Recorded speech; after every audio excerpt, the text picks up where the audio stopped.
Go. Check, check. Toast. Toast, toast.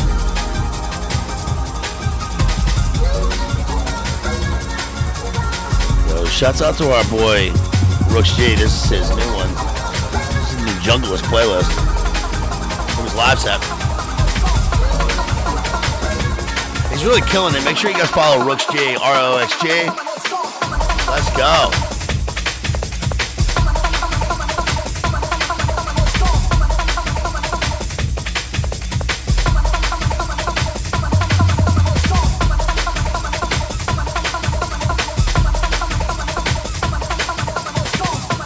Let's go.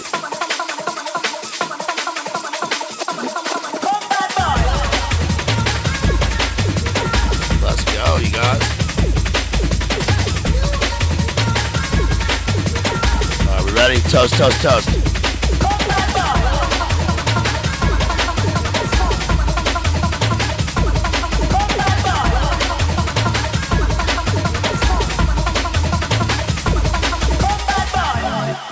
Shouts out to Rooks G right there.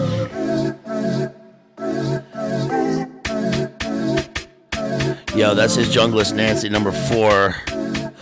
That's his live set playlist. Rooks G. Shouts out to our boy Rooks G right there. That's his new playlist. All right, yo, what's up? It's been a minute here. What's up, Chrislyn? What's up, chat? Everybody out there? We're coming back at you tonight. Whoa, we've been doing some stuff here. We've been living. Had a snow day today. Had a nice day off.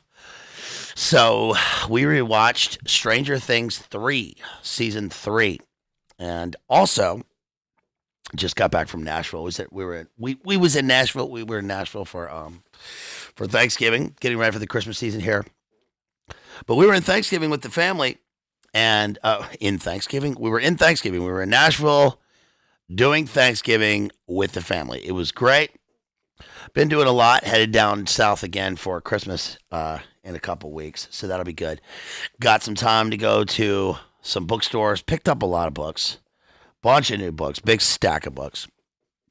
And we also watched the new Stranger Things season number 5, of course, over Thanksgiving. I didn't even know there was a new Stranger Things coming out. Jethro mentioned the same thing. We didn't know. Had no idea. I totally even stopped checking on it after a while. If you remember a long time ago, we actually covered Stranger Things season 4. It was so long ago that it was not long. I think it was not long after I started this channel. We've been doing this for almost 4 years. And so that was 2022. And that one is called Righteous Mind Fight. That was Stranger Things season 4. We did we called it Righteous Mind Fight.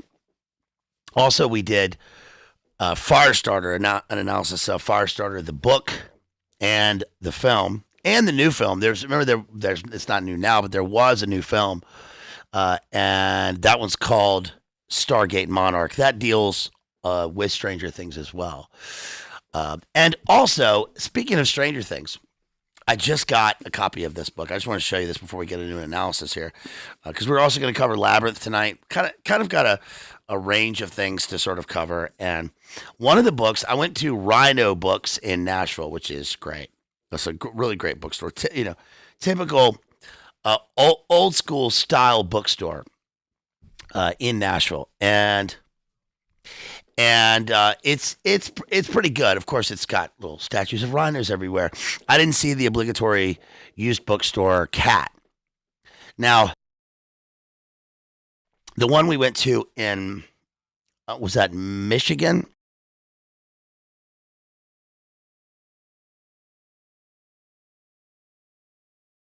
The one we went to in Michigan was called, Two Brothers, or was that in Buffalo? It might have been Michigan. It might have been Buffalo. Was it Michigan? It might have been Buffalo. It might have been Michigan. I think it was in Buffalo. It might have been Michigan. So the one in Michigan that we went to was called Two Brothers, and that was good. And that had two cats. Got a big stack of books, and that's the one where I got the book on the Crusades. No, that was in Maine. It might have been in Maine or Michigan or Buffalo. I don't know. We've been to a lot of places. We've been real travelers this year, real road warriors. That one was good. That's the one where I got the biography of Slobodan Milosevic, which I can't wait to read. But this one, Rhino Books, was good because as soon as we walked in, they had a nice cabinet there behind some glass. And the first book that I saw when I walked through, like right when I walked through the door, I saw the MK Ultra Secret, an account of CIA deception by Frank Camper. It was right there. I saw it. It was the first one that I saw. Of course, I'm just like you guys, where we zero in, we lock into that kind of book right when we first walk in. And so I asked to see it. It was an $80 copy. I did not get it, but I did read the inscription in the front, and it said, "None of this can be verified," whoever had read it before. Now, I don't know. Maybe that's because there aren't any notes in the book. I don't know.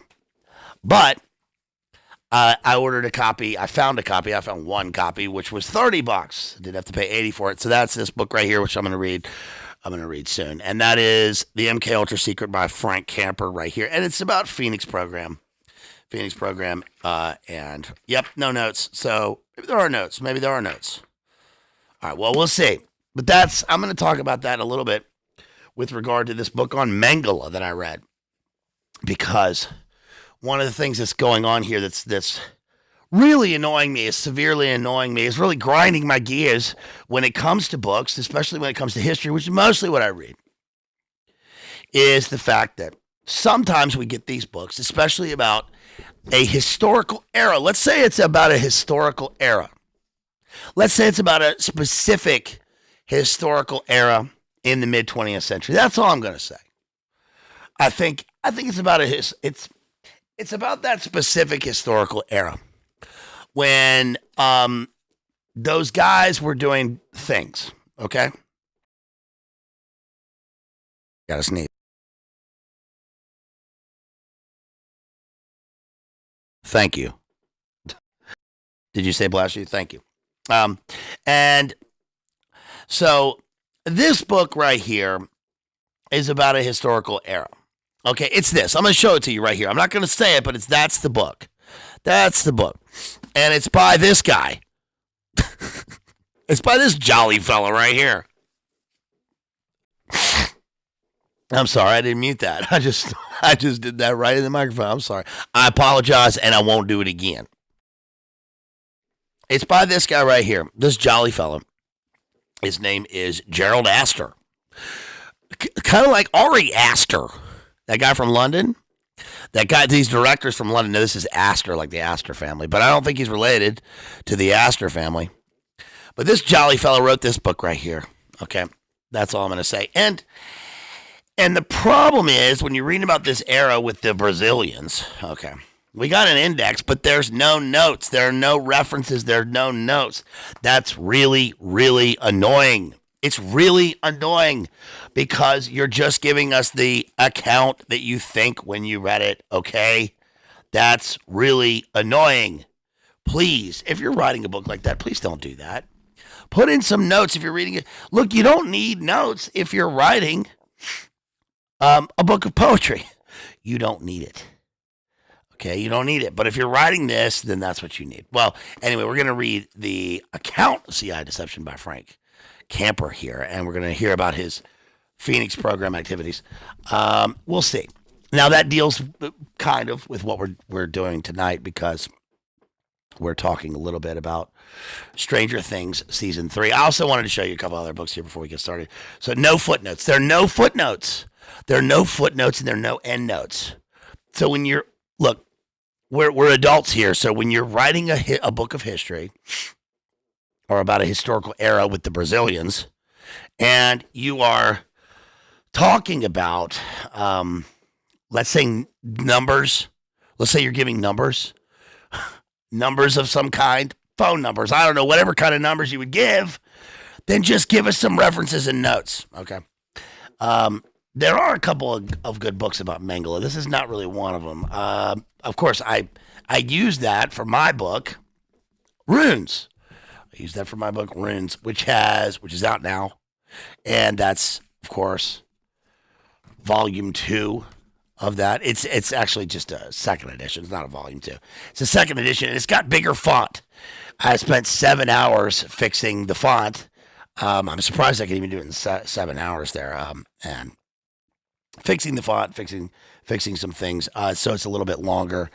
Of course, I've talked about before, when you are writing a book of verse, and this is a lot different from the same thing happens when you are of course not editing, but when you are trying to format your book for self-publication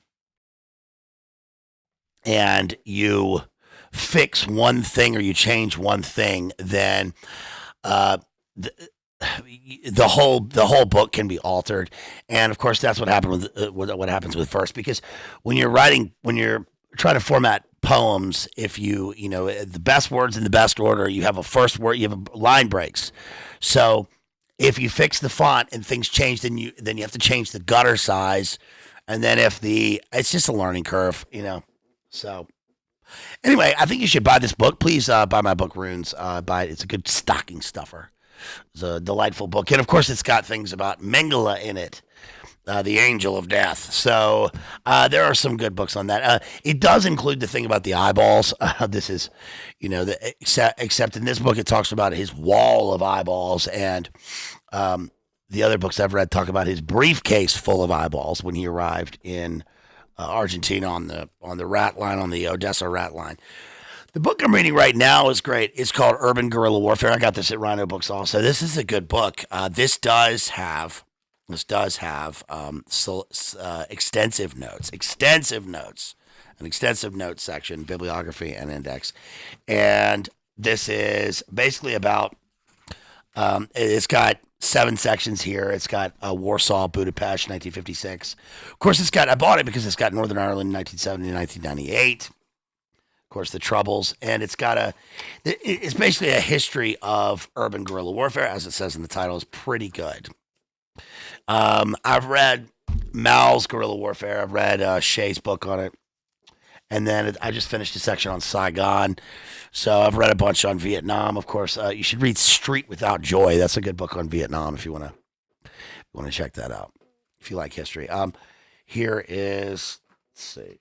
Yeah, this is the, I also got another book here, which is This is Ed McBain's Mugger. This is Mugger. This is a nice little book.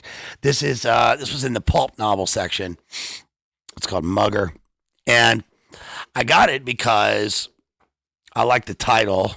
It's a pulp novel, and I was looking for some punchier prose. I think that when we talk about reading and writing, of course, if you're a writer, and I'm going to say this because I get a lot of people. Thankfully, I get a lot of people who send me selections of their writing. They ask me to look over it, edit it, or just give an opinion. People who are writing more. And I don't know if I have anything to do with that, but I hope to inspire people somehow to start creating their own thing, and I think that's great. And so one thing that I would recommend, and of course a lot of questions, people email me all the time at madmaximalism with 2x's at gmail.com. People email me all the time and ask me for reading recommendations, things about they want for their kids. I don't really have anything to do with that. That's not really my type of, especially from parents. I appreciate it. I really appreciate people asking me what they should get their kids to read. But I don't really have anything to do with that. You're the parent, and I want you to, you guys make the decisions though. So, but I do appreciate it. I appreciate the question. I think in general, you have to set an example reading. I think that everyone should be reading. I'm not trying to get you to read. I think that you should be. But I had someone ask me a question recently about what about in your selection of reading, do you think people should read junk, basically? And yes, I do. I think you should read junk. I think you should read trash. And it depends on what you mean by that. I don't think you need to read like degenerate trash. Mugger is actually, it sounds like a degenerate work, but we're talking about 50s pulp novels, literally 1956. It's actually not.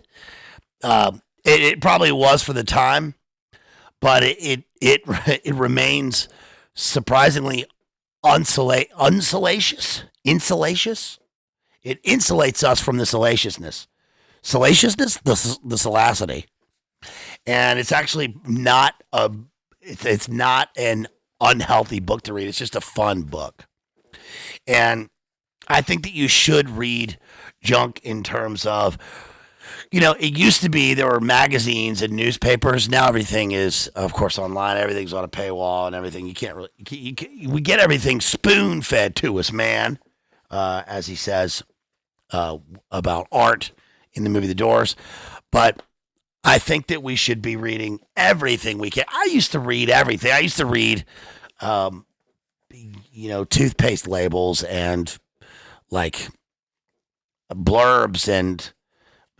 Any piece of print, I would read it. And now we don't really have that. Everything's online, and that's fine. That's fine. I'm not railing against the internet, of course, but I think that you should read as much as you can. And an example of this would be pulp novels like this. This is a great thing to read because it's got a punchier, harder, terser prose. It's a terse prose.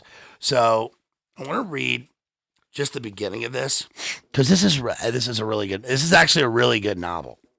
It says, the book opens up by saying, the city could be nothing but a woman, and that's good because your business is women. That's a great opening sentence. That's a great, first of all, it's in the second person. So it's making us the mugger. So we're already locked into the prose in this story. It says, her tossed head in the auburn crowns of molting autumn foliage, riverhead in the park. The ripe curve of her breast where the river molds it with a flashing bolt of blue silk. Her navel winks at you from the harbor in Bethtown, and you've been intimate with the twin loins of Calms Point and Majesta. She is a woman. And she is your woman. In the fall, she wears a perfume of mingled wood smoke and carbon dioxide, a musty smell bred of her streets and of her machines and of her people.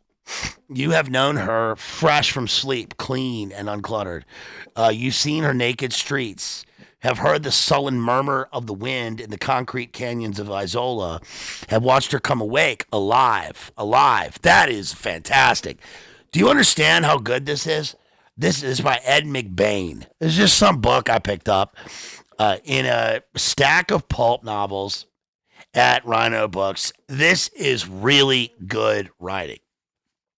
If only screenplays were this good, we would really have some things to watch because it reads like a screenplay, and it isn't quite noir. I mean, it's supposed to be. It's supposed to be a sort of a crime noir, but it really isn't. This reads to me more like almost like a 20th century criminal, a kind of petty crime Walt Whitman, and it almost reads like. It almost reads like October in the Railroad Earth by Jack Kerouac, which is one of my favorite pieces of writing. It's sort of influenced by, the book is kind of sort of influenced by the Beat Generation, kind of getting into a more sort of beatnik attitude within American crime and like what they call storytelling. Everybody's storytelling now, but this is storytelling on the mass market.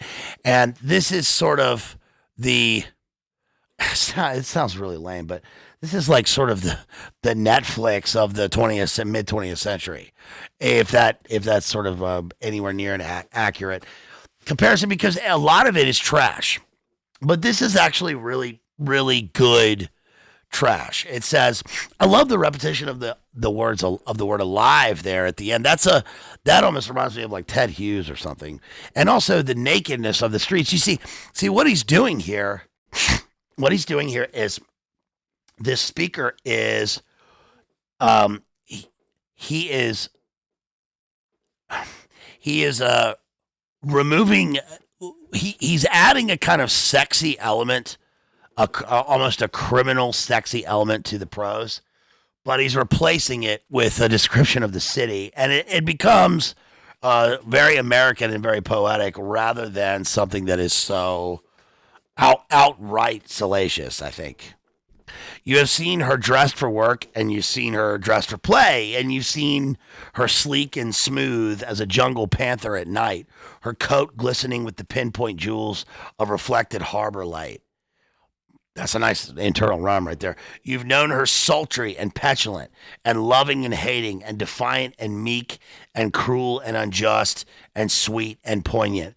The and there, the word and gives us a kind of motion. I'm going to turn that light down a little bit. It's a little too bright for me. A kind of perpetual motion here in terms of, wow, that is shiny. I'm really reflective right there. That might be a little oversaturated. I don't even know if the camera can pick that up. Yeah, that's crazy. That's the light from, if you guys see that, am I sort of, yeah, that might be oversaturated. Let me turn that down. There we go. That's a little oversaturation. I don't even know if the camera can handle that. That was crazy. There's so much purple in there. That's from the neon beside me here. So that's crazy. I'm kind of blending into the TV, into the TV. Like it's like that American Dad episode where he goes into the television. Nighthawks. Have you guys seen that one? Yeah, Dharma Bombs. Crispy says Dharma Bombs was too much for my 16-year-old noggin. I've covered Dharma Bombs here. You guys, Crispy was there for that way back in the day. And yes, phased overlit analyzer. I don't know. That might break it up a little bit. But that's, I don't know. I like that light. We're going total synth waving a little bit. We're going to get to Stranger Things in just a little bit. He says, she's big and sprawling and dirty sometimes, and sometimes she shrieks in pain. He's talking about the city here. And sometimes she moans in ecstasy, but she can be nothing but a woman, and that's good because your business is woman. You are a mugger. That is a fantastic opening series of paragraphs, opening page. It's really good. So basically what the book is about is there's a guy who is he's mugging women walking around. Hey, thanks for the $2 super chat right there. I really appreciate that. Thank you so much. I'm going to get to the super chats in a little bit. If you guys want to support me, you can do that, of course, through the links The link's provided up there. I put them at the top of the chat. You can also, Mexico City Blues. There, if you want to get back into, honestly, if you want to get back into reading, here's what I'll say. If you want to get back into reading, my best advice for reading is to read exactly what you like. Read exactly what you want to read, okay? Don't think about at first what you should read. Of course, we did a whole series on C.S. Lewis, and we talked about being educated as to what you should like. And that is a point that you need to get, that everyone should get to, what we should be reading. But at first, you need to read what you like. So, hey, thank you for sending the membership right there, Gorilla Biscuits. Really appreciate that. If you want to read about sports, then read about sports. It doesn't fucking matter what other people think that you should be, excuse my language, what other people think that you should be reading at first. Read for your own private edification. Read for your own education. Read something that you get excited about, that you think is cool. Like, if I were going to read about sports right now, I would start with the Bo Jackson biography. I would absolutely read that. I've talked about that a lot. There's actually a new one out that I hope to get it for Christmas, or look for it for Christmas. Read something that's interesting. If you want to read about crime, then read about the Gaudis. Read about the Golden Triangle. Read about something awesome. If you want to read about war, then find a good book of history. Find something really, really interesting that you want to read. If you want to read about crime and this sort of thing, and you're worried about, it's going to affect you, it'll affect you spiritually or something, then read something like this, which is, again, it's like, I think it was published in 1956. Let me check. Yeah, Ed McBain says, 1956. It's basically, it's about a guy who is mugging women in a city. It's kind of a fictional city. It's obviously post-war. It's very much post-war because the characters are informed by World War II. And another thing really interesting about that is that, Gorilla Biscuit says, if you want to get back into reading, buy Runes by me. Buy Runes. Look, it's a book of poetry. And I understand that.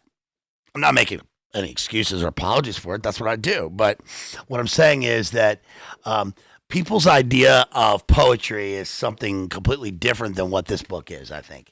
And if you are interested in words, I think that I'm really interested in words and a series of words, phrases, and sentences and paragraphs or stanzas when I'm reading or writing with words that have a visceral momentum, things that are essentially violent. There's a violence of language. That's what I'm really interested in, and it's something that really slams into me. Now, a lot of times, I'm interested also in beauty. I love, I want to be uplifted and I want to read beauty. But if you want to read, if you want to read a piece of literature that's about the megalomania in the 20th century, there's a little bit of Ted Hughes and Ezra Pound, and then there's a lot of Tacitus and Richard J. Evans and Ian Kershaw. If you want to read about the Hotler era, or you want to read about Reinhard Heydrich, Klaus Barbie, Golden Triangle type stuff, Northern Irish troubles, paramilitaries, Imperial Rome, and all of that stuff, then buy my book, Runes. Yeah, buy that. So anyway, this is a cool book because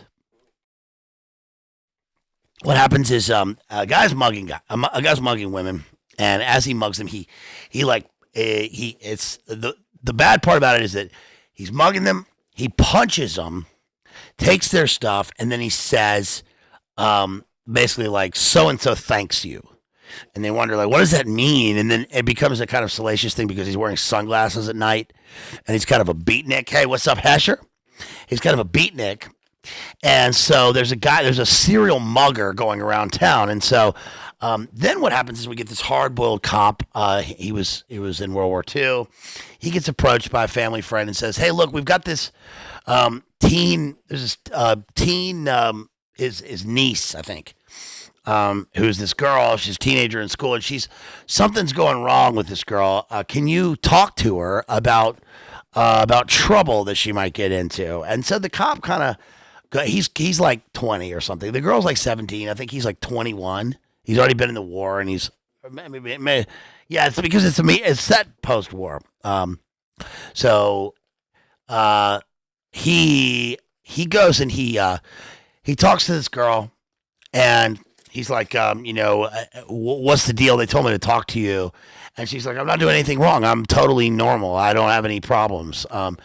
But he's like, "But you got a bad attitude at the very least." And she's like, "Okay, whatever." And there's some kind of weird tension there. Like maybe the uncle was trying to set the cop up with the girl or something like that. Anyway, she kind of disappears from the book. And then what happens is they find her dead. And that you think that she's been R-worded, and we don't know what's happening. Maybe she was R-worded by some people she was into dope with or something like that. And as it turns out, I'm going to spoil the book for you. As it turns out, of course, the uncle is the guy who killed the girl because he was assaulting the girl. She was trying to get away. He got her pregnant. And then he killed her, and he disguised it to look like the mugger. Because everybody thinks that the mugger's only assaulting women. Well, he's actually only assaulting women because he's a drifter, but he's actually not an R-wordist, serial R-worder. He's not a serial R-worder. So it's a good book. I mean, it's like 100 pages, and it's a very easy read. But the prose is very punchy, and I think that it's important to read widely. I think it's important to also, if you are some sort of person who makes content, if you're a person who, like, if you're a musician, for example, if you're a musician, then I think that it's important to think of what people do who make electronic music, especially. Electronic music is a great thing because the people who make electronic music, shouts out to Rooks G right there, oftentimes listen widely. They don't.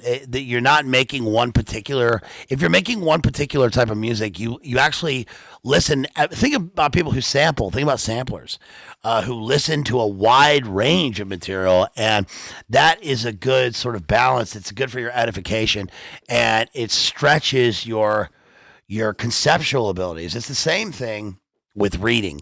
If you don't read at all, then you should be reading in print. I think you should be reading hard copy, hard books. But let's move on to that. Also, I've got. Let's move on from that.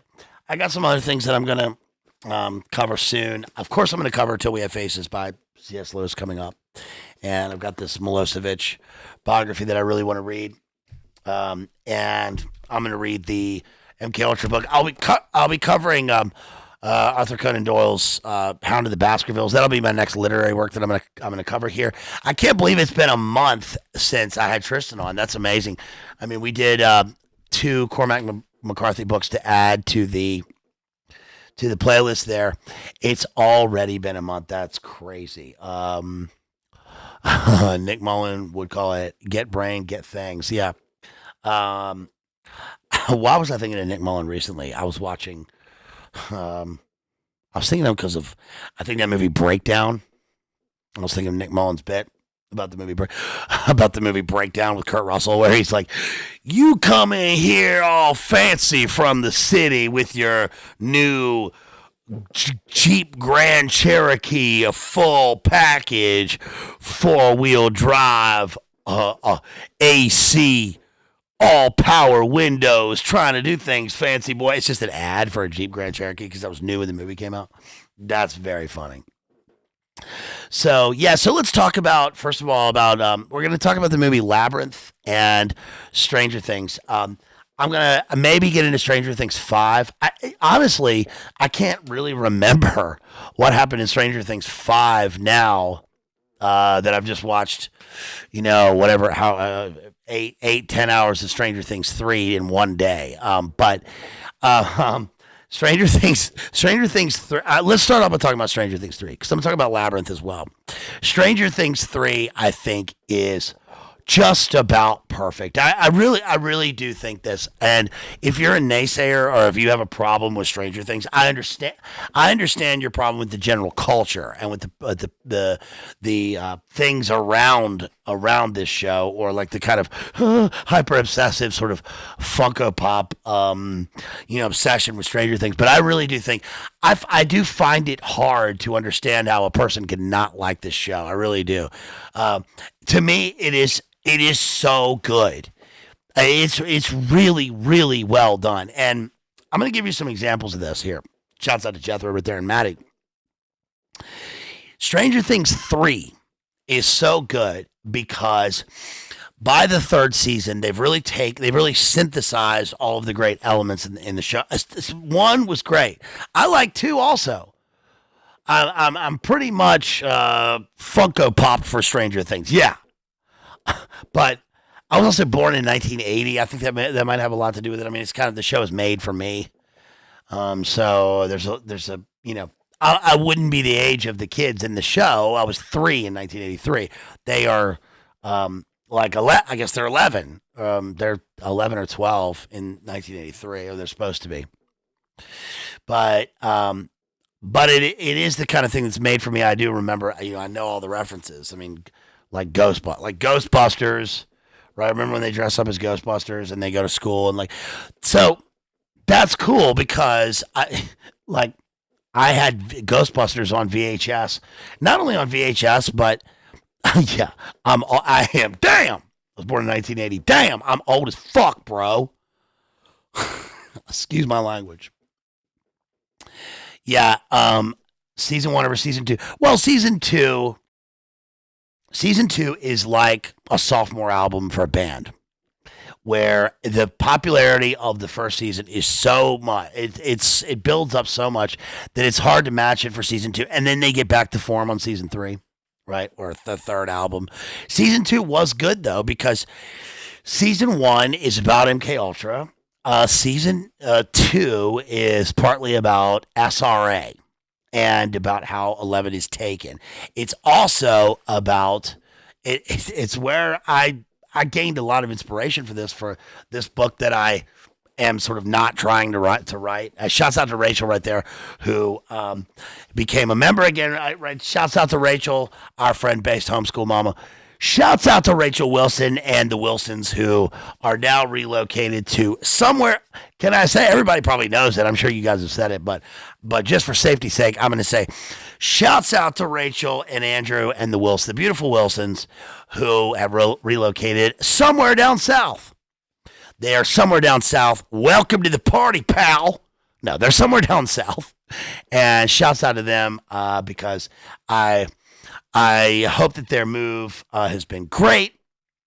I hope that they are settled in.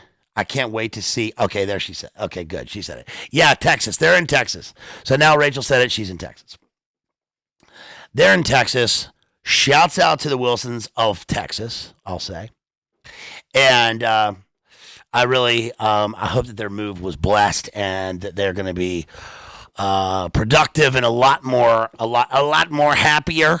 They're going to be a lot more, irregardless. I hope they're going to be a lot more happier down there. No, I think you'll be a lot happier there. And we had a snow day today in Virginia, so we've kind of switched here with the Wilsons. You may get snow. You may get snow in Texas. I mean, we did a few years ago. So, yeah, I think that's great, and I'm really happy for you guys. So, yeah, with Stranger Things, I think season 2 was great. It was about SRA and 11 trying to find her roots. Remember that she was taken. She was one of the taken. She was ripped away at birth from her mother and thrown into an MK Ultra facility, which is in the show, of course, the Department of Energy sub-basement, but is really camp hero as part of the Montauk Project. And I got a lot of inspiration from this for my book, Monarch, because she becomes a child super soldier. She's a psychic spy, an astral projector, a 33rd generation baby psychic, and she is trying to fight the Cold War for Dr. Green. Of course, he's Papa in the show. And then we meet up with some of the other Stranger Thingers. Some of the other Stranger Things. I should use a soft A on that.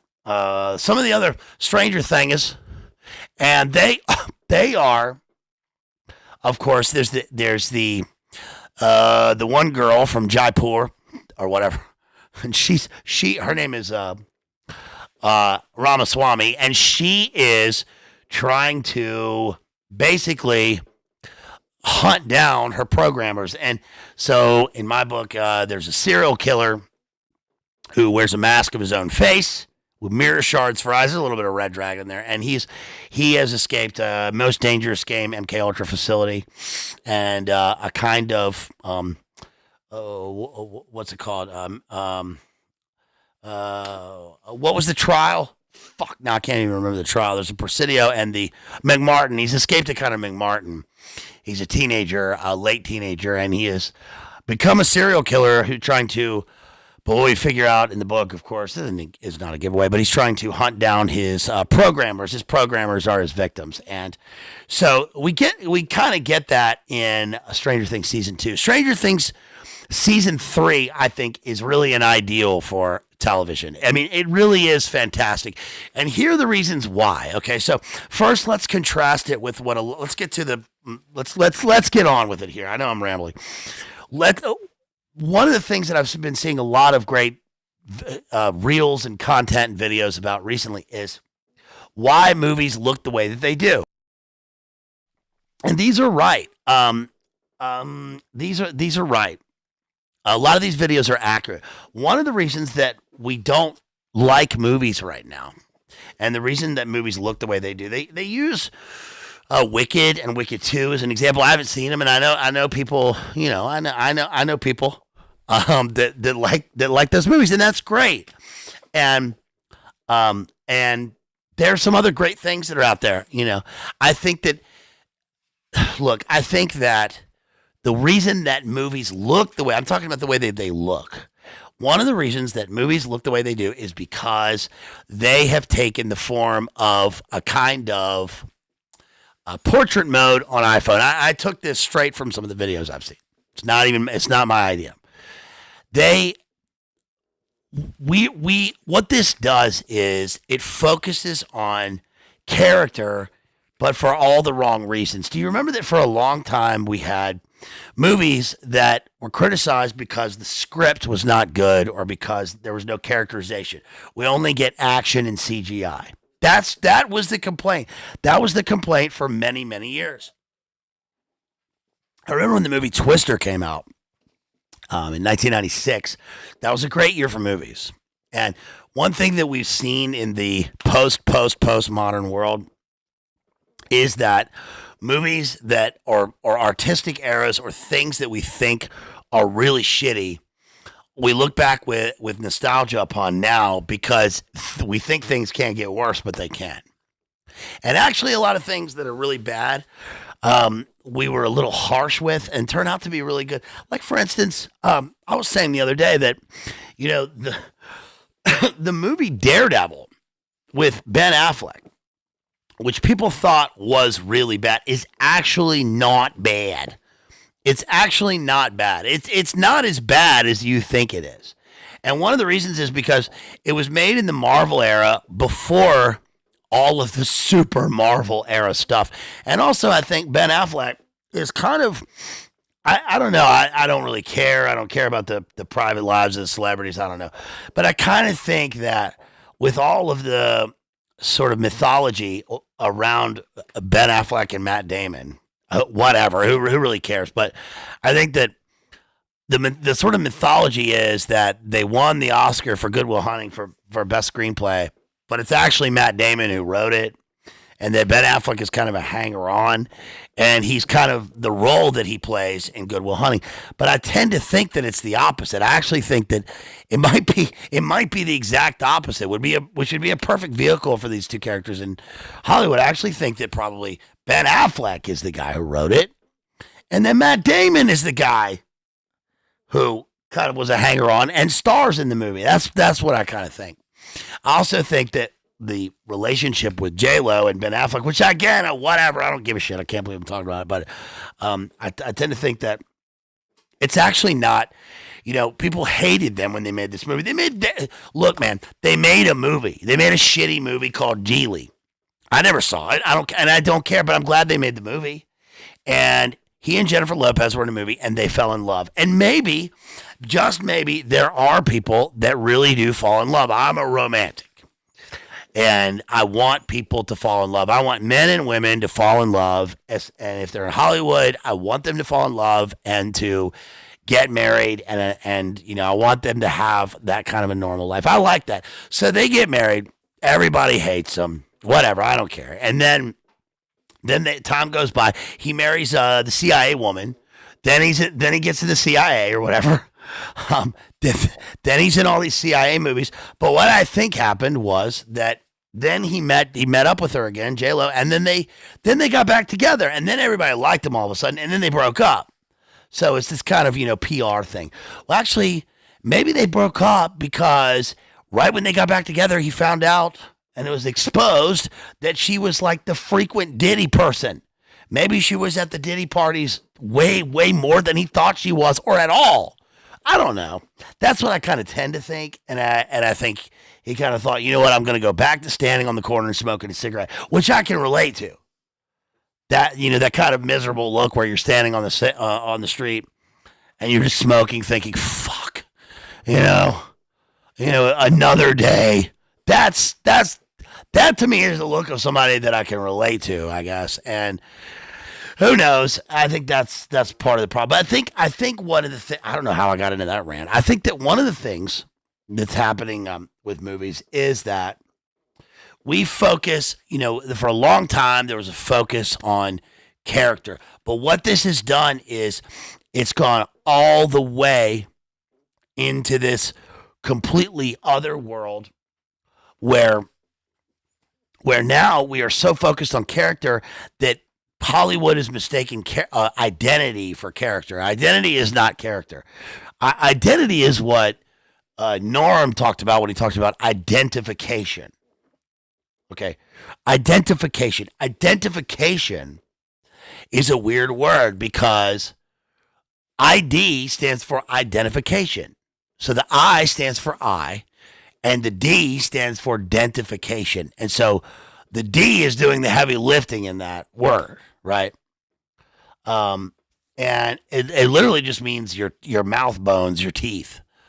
So that's what identification is. And I think that identity is a political ideology in the terms of the way that they use it in Hollywood. And this is not what character is. Character is how we get to know a protagonist or an antagonist in a film or a book, and all of the not only physical activities that they do, not only how they partake in the plot or how they drive a narrative forward, but how they relate to one another and what they are made of in terms of their metaphysical ideals and what they embody in a spiritual sense. That's what character is. It's not just their political ideology. That is something on the surface, which is weird because it doesn't drive the thing forward that we're looking at. It gives the illusion of driving forward. So we have the illusion of films that deal with people with some depth, but they aren't deep. And we all know that. We all know that. That's why we don't really watch, most of the audience, most people don't really watch movies anymore. And because it's a kind of waste of time. So what that has crossed over into is the fact that films are now shot in a kind of portrait mode. Doesn't that make sense that it would go into that? So it goes into the actual, the physical manufacturing, the physical making of the movie is now embodying the way that we are supposed to think about characters, which is that we have a character in the foreground and everything else is blurry. They are the most important. They are the main character in their film of their own life. But see, we're actually watching a film. So when we're actually watching a film, we don't need that. We can have a kind of all kinds of contrasting shots, and we can see characters brought into the foreground. The blocking of a movie or a television show is important, but we don't want to see things with a blurry background, because now we are only looking at characters, and the characters, there has to be a mix between the characters and the character of the story of the setting.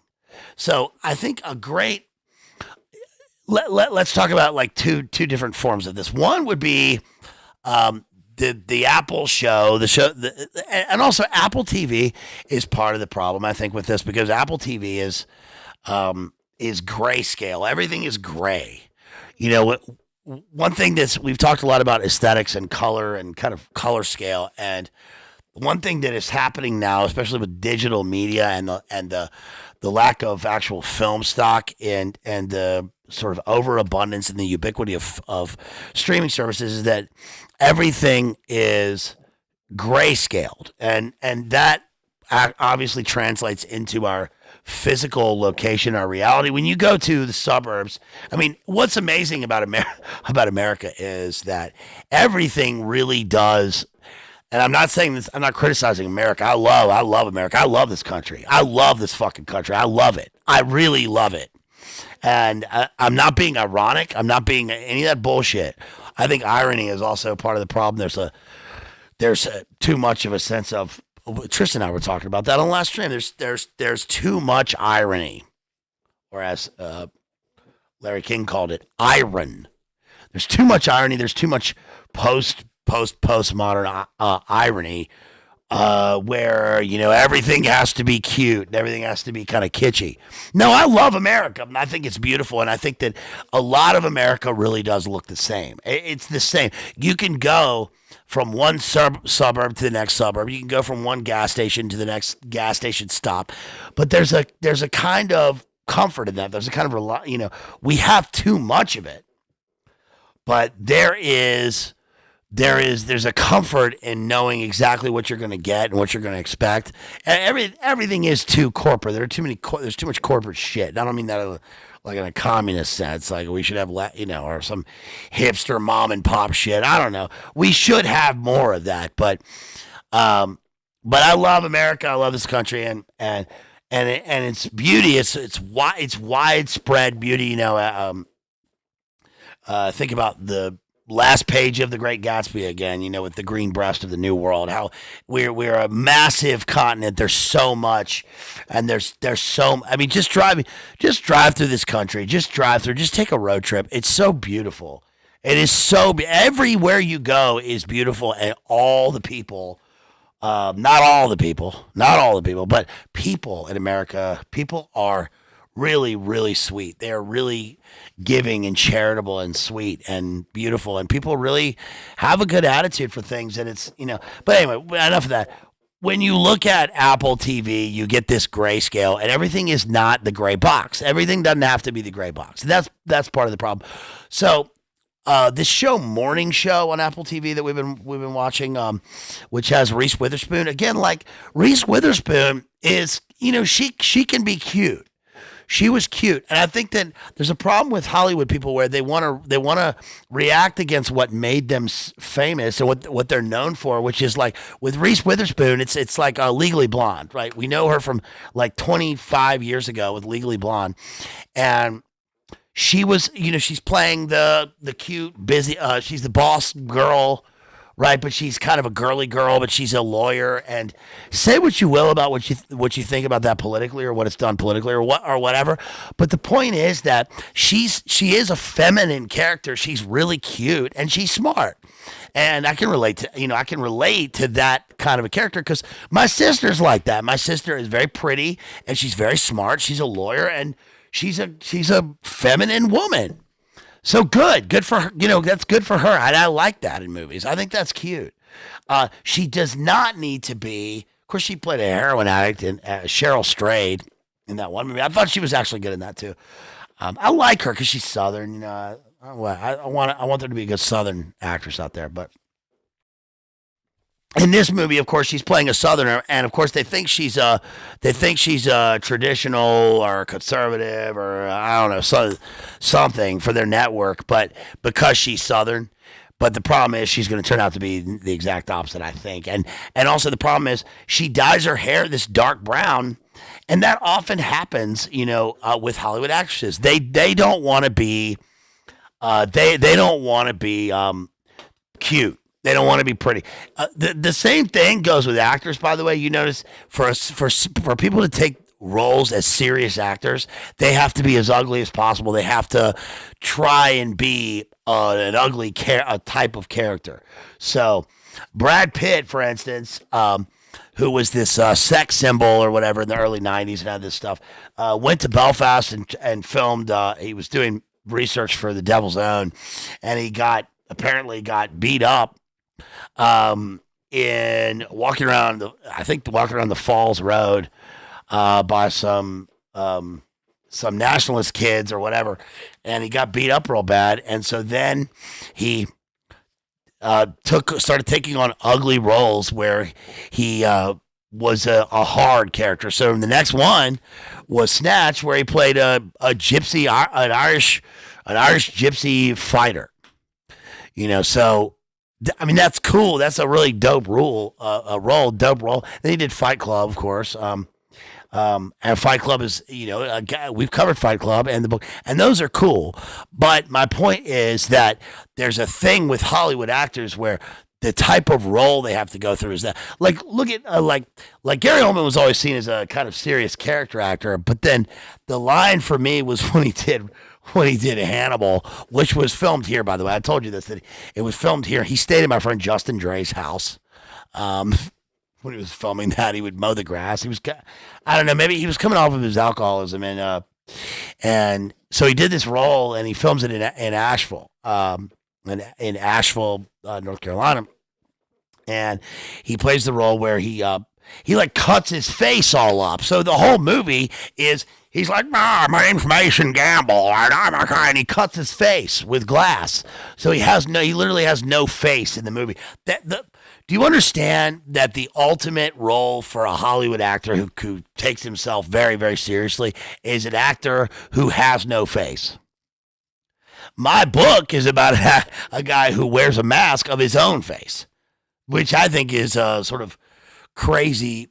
I mean, I guess that is ironic. That's a meta irony statement on identity itself, just like I was just railing against. So okay. So anyway. But you have characters who cover their face for the whole movie. I mean, look at Tom Hardy. Tom Hardy, his biggest roles are literally he's got a face covered.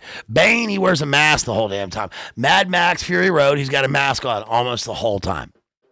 So that's how we see serious actors. We love actors who wear a mask and we can't see their face. But do you understand that there gets to be a point of that where that's not serious anymore? And it's certainly not. It is something literally dehumanizing. There's something dehumanizing in that beyond just the movie itself. It's also predictive of the world we lived in 2020, obviously. So the show Morning Show on Apple TV is extremely, it's kind of spirit killing, I think, because it's about the hashtag Time's Up movement, or whatever, that Dennis talks about, right? In It's Always Sunny. And I looked around here and you are ugly, right? I keep my body tight. So it's Dennis's Time's Up. And it's like What it shows is crazy because it shows how out of touch both the people in the media are and the people who make the movies and the people who are involved in that thing. Shows how out of touch they are because we don't care. We don't care about any of this. But it's about a TV network that thinks, oh, we're a TV news network and we're going to be popular again because, what's his name is in it? The guy who plays Jesus' son, Billy Crudup. Billy Crudup is in it. And he's actually, he plays this kind of network executive producer who wants to make a more internet-friendly news because he sees the way it's going because nobody watches it. Nobody watches the news or whatever.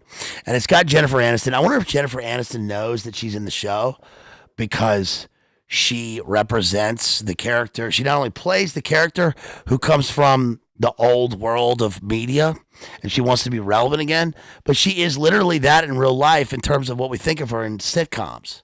So she's Friends, which is popular. People know it, but it's over. It's over, dude. All that is over. I do like Jennifer Aniston, though, because her real-life dad was the guy who played Victor Kiriakis on Days of Our Lives, which my mom watched. And Victor Kiriakis is a fucking sweet name. That's a cool name. Victor Kiriakis is an awesome name. That's mine. Don't take it, by the way. That's mine. That's mine. You can't have that. That's my account name on GPT. So anyway, but the whole thing is gray. Everything looks gray. My point is everything's gray. Now let's contrast that with Stranger Things. Let's go to Stranger Things. Stranger Things 3 is a great show. It is totally immersive and expansive. Here are the reasons why it's great. First of all, we care about the characters. This is very important. This is really important for movies. Now, it's extremely important because we don't care about characters in movies for the most part. Most of the characters in movies are all shitty. They are totally immoral. They are amoral. They have no ethics. They have no excitement. They have no lives. They have no charisma. They have nothing. We don't care about their family. We don't care about who they are in the movie. We don't care. This show I'm starting to watch right now, The Lightning Thief, or Death by Lightning, or some shit like that with Michael Shannon, where it's about President Garfield. It's another Netflix show. I mean, it started off pretty cool, and I at first liked the cozy atmosphere about it and all that stuff. But it's another movie with Shea Wiggum.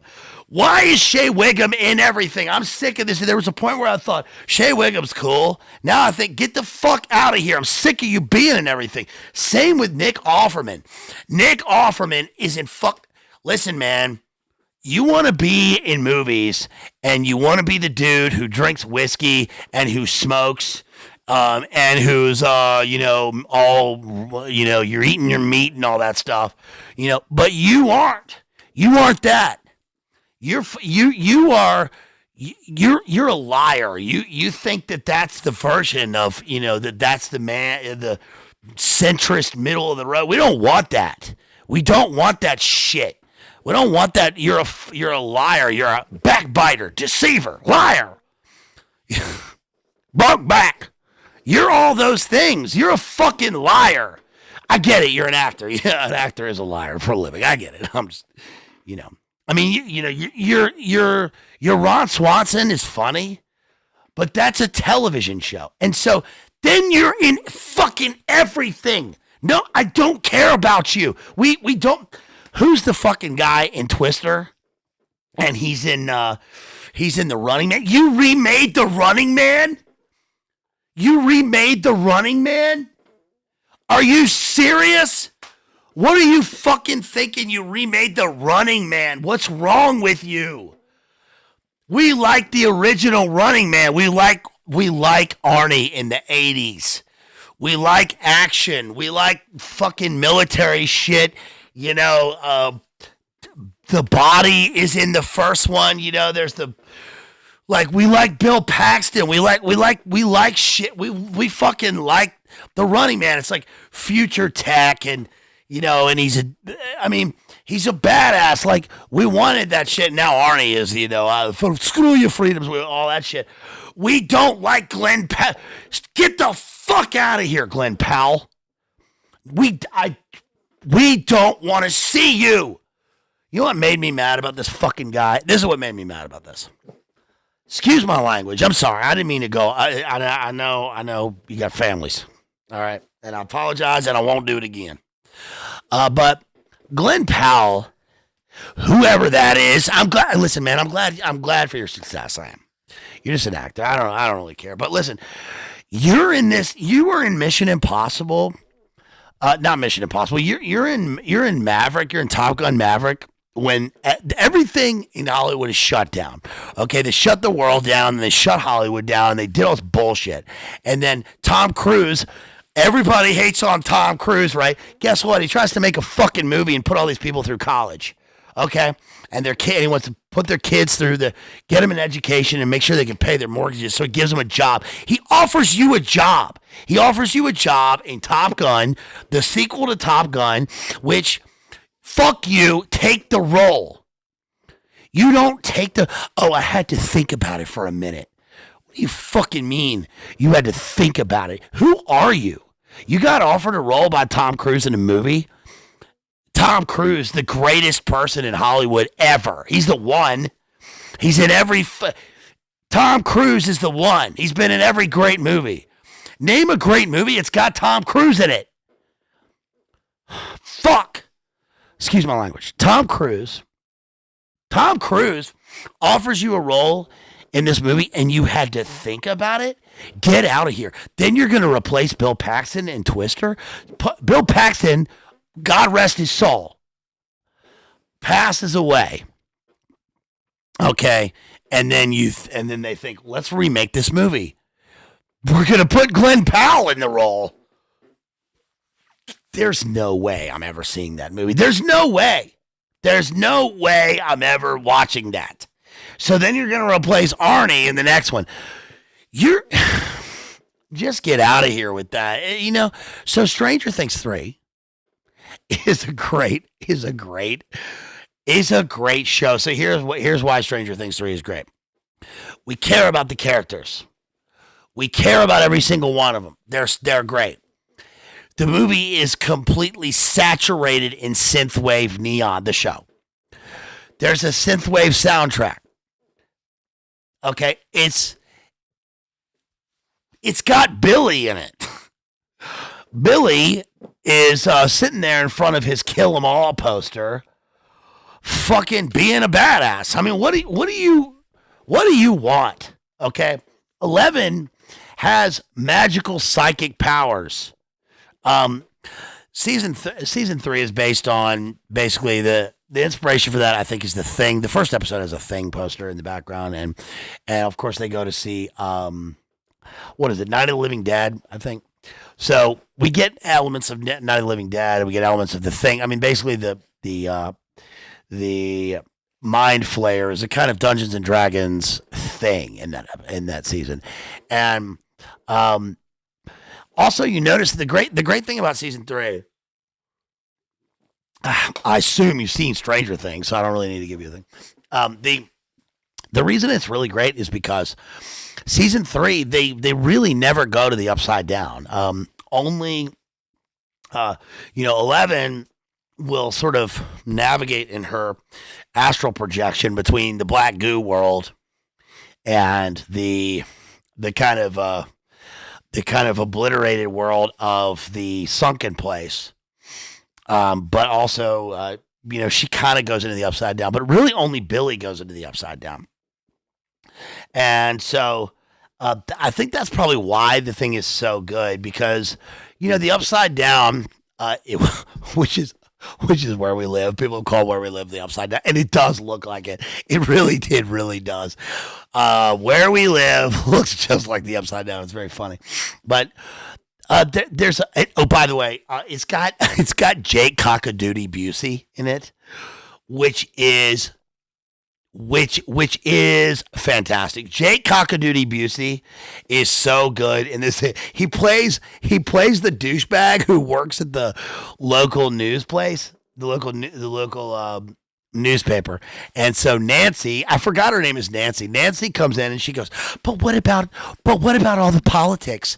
And isn't this just a thing about how people are misrepresented? And he and he goes, I've got another thing we could go looking for. The case of the missing mustard on my cheeseburger. Thanks a lot, Nancy Drew. Why don't you get back in the kitchen? It's so good. He's such a fucking good bully in this show. Jake Cockadoodie Busey is great. So yeah, it's got Jake Cockadoodie Busey.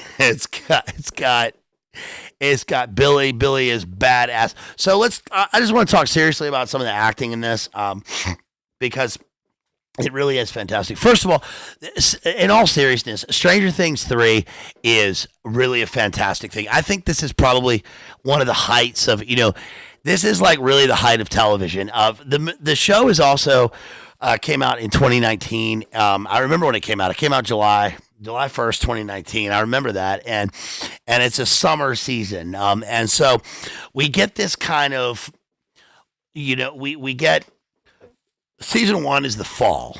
I remember the fall and leaves when it first happened, and then they have Halloween.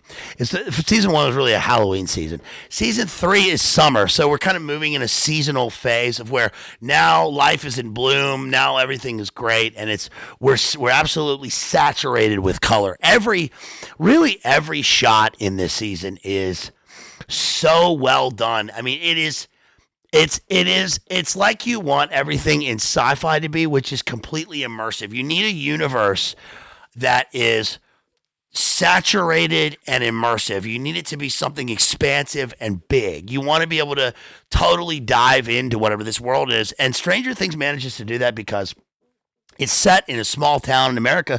And even though the worst things happen in Hawkins, Indiana, it makes me feel like I want to live there.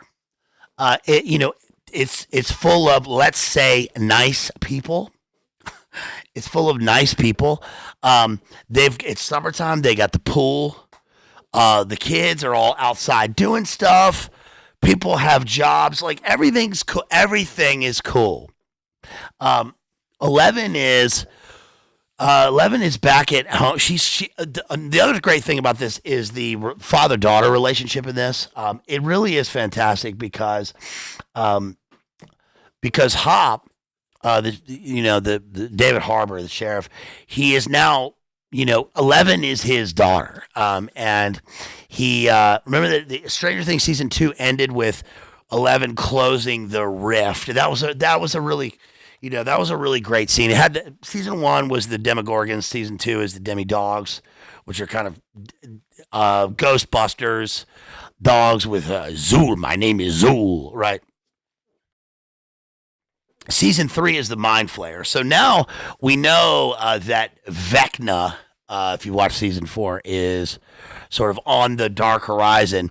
But there's a really great father-daughter dynamic with 11 in season 3. And this is really refreshing because we don't see a weak, dumbass dad. We actually see, we don't see the typical doddering, foddering, fuddy-duddy, fucking effeminate father walking around with a mop or whatever that we see in everything. We actually see a dude who, he's a sheriff. He was in the military. He's actually got David. What I realized is that David Harbour and I have the same exact body type. So I count that as very based. And he is, he's just walking around and he's living in his cabin, and he's got a daughter now, right? Who's 11. He's adopted her, and she's in the back there, and she's making out with the boy. What's the boy's? Yeah, she's making out with Mike. Okay, now here's the thing. Here's why it gets good, because he starts off by, he's like in his easy chair, and he looks back there, and he's like checking on him, and he sees that they're making out, and he says, "Hey!" And of course, she shuts the door, and it's very cute because when he opens the door, they're both on the bed. What? What? We weren't doing anything. Now, I think that what happens in movies oftentimes, and tell me if this happened in real life, but when a dad gets too possessive about his daughter, Like if you were a teenager and you went on a date with a girl and you got home and her dad was on the porch and put a shotgun in your face, I'm sorry, but your dad is attracted to you. Okay, that's fucking weird. That's fucked up. Nobody's ever gonna date my daughter. Right? It's like, what are you talking about, dude? That's a little weird. But also, you can't let the daughter make out in the house and know about it. So in other words, there's got to, I'm sure, and I don't know, but I'm sure there's got to be a happy medium here between like, listen, so that happens, that actually happens in the show. So David Harbour tries to do this speech. So what happens is he tries to do the speech where he like spends a lot of time on how he's going to approach his daughter, and he's nervous about it. And what we find out, the reason he's nervous about it is not because he's nervous of like talking about his feelings like you think it is. It's actually he's nervous about her growing up. He doesn't want anything bad to happen to her. And he doesn't want anything bad to happen to her, and he doesn't want to lose her because remember, he's already lost the daughter. So he lost his daughter. She passed away early on it. She passed away. She got a disease and she died. And this has really ripped him apart. And his wife left him. So he's broken. He's got a great big hole in his heart, the size of love. And so when he meets 11, in season 2, he has a really hard time with trying to protect her, with also like dealing with how he's angry. He gets angry a lot. And a lot of that anger, I think a lot of the anger in the show is authentic because I was thinking about it today. It's kind of like if you're a man and all of a sudden your back goes out or you get some kind of injury. My back's out right now, so I'm pissed about it. So when your back goes out, like when I stand up from this chair, and I can't like really stand up quickly, and then I get like a Charlie horse in my back, that my first reaction is anger. I get really angry about it. It makes me so angry that I get upset about it. And I think that happens with men. I think that, if you're a man and you have some sort of injury, that really, I think that really affects us because men they want their wife to take care of them, but they also don't want to feel, and especially they don't want their wife to feel like she's their mother. That's, we're not babies. We want a woman to take care of us like we are strong men. And men often do get pathetic when we get sick and things like that. I'm a pretty pathetic person when I get sick, and I do play into it. I can be a big baby, but oftentimes we'll do that out of sort of, we get very angry and frustrated. I think that happens in the show. That's a pretty authentic thing. I think authentic is the word that people use a lot now. So I'm trying to use that. No, I'm just kidding. I don't want to use that word. But so anyway, he writes this speech to her, and he goes and he's gonna talk to 11 and to Mike. But then what happens in this one scene is that they kind of cut him off when he's trying to formulate his ideas, and they say, what? They kind of do this kind of, I think kids do. I think teenagers do. They often try to cut you off, and they don't understand what you're about to say. I think we forget that, and I think that parents probably forget this a lot. First of all, older people often forget that they were young. Older people forget that they were young. They forget what it was like to be a teenager. I understand that. But we often also forget that teenagers don't have the hindsight that we do. So while they're trying to figure things out, we've already gone through the whole thing. So we know that when you're a kid, especially when you're like in your early 20s, you think you know everything, but you don't. But you feel like you do, but you don't. Just like, I'm I'm 45 years old, and I feel like I make jokes sometimes about the fact that like I'm old, and I know I'm older. I'm older than, people in their 20s, but I'm also not in my 50s. And, God willing, I get there. but I know I'm not in my 50s, so I'm not, I'm middle aged probably, but I'm not really that old. I'm not as old as some people. Do you understand what I'm saying? So anyway, what happens is that Mike then does this thing where he turns to 11 and he puts his hand over and he whispers in her ear and she laughs, and that pissed me off watching it. So it pisses him off. So he tells Mike that his grandmother has died and that he needs to take her home. When he gets in the car, he basically he shouldn't have lied at that point, but he gets him in the car and he shouts at him. And there's a weird dynamic here because in the show, remember that they're all friends. They're all these people are in a big group where they've saved the world and they're all friends. But they are also, as he says, I'm her dad now. This is my house. He loves him. He loves him, but he says, when you're in my house, you'll respect my rules and you will keep the door open. That's fair enough. That's fair enough.